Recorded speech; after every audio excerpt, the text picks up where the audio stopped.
في حوار دار بيني وبين بنت دخلت في علم علوم.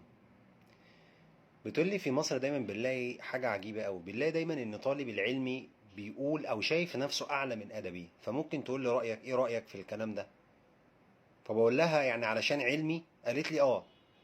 قلت لها هو صاحب العلمي اللي بيدخل علمي او علم علوم او علم رياضة بتلاقي ان الدراسة بتاعته تقيلة، لان هو بيدرس فيزياء كيمياء احياء رياضه، دماغه على طول شغاله طول الوقت، ضغط ومجهود، فبيحس ان اللي رايح ادبي ده او انه لو راح ادبي هيرتاح، هياخد راحه شويه.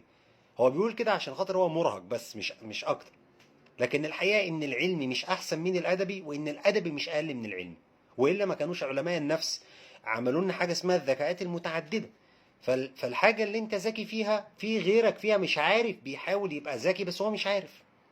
وده من حكمه الله في البشر. وانصحك انك تقرا كتاب اسمه لماذا من حولك اغبياء، هيفهمك النقطه دي كويس.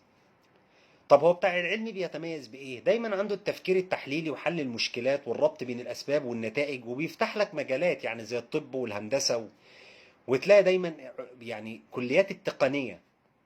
وده بيبقى محتاج عقل دايما على طول يفكر. لكن بتاع ادبي بقى، قلت لها بتاع ادبي دايما بيحتاج التفكير النقدي، فهم الانسان، بناء الحجه، اداره المجتمعات، بناء يعني المجتمعات. وبيفتح مجالات زي كليات القانون والإعلام والسياسة والتجارة وعلم النفس واللغات، ودي مهارات العالم ما يقدرش يستغنى عنها. النقطة اللي لازم نتفق فيها ان العالم بيقوم على الاتنين دول، مفيش حضارة قامت من غير الاتنين دول. وإلا كانوا بقى عملوا بقى كلية للطب وما عملوش كلية للإعلام، عملوا كلية للصيدلة والهندسة وما عملوش كلية لدار علوم أو الأزهر أو لبتوع السياسة والعلوم الاقتصاد أو اقتصاد وعلوم سياسية والكلام ده. ما كانوش عملوا كليات لغات، ما كانوش عملوا ألسن.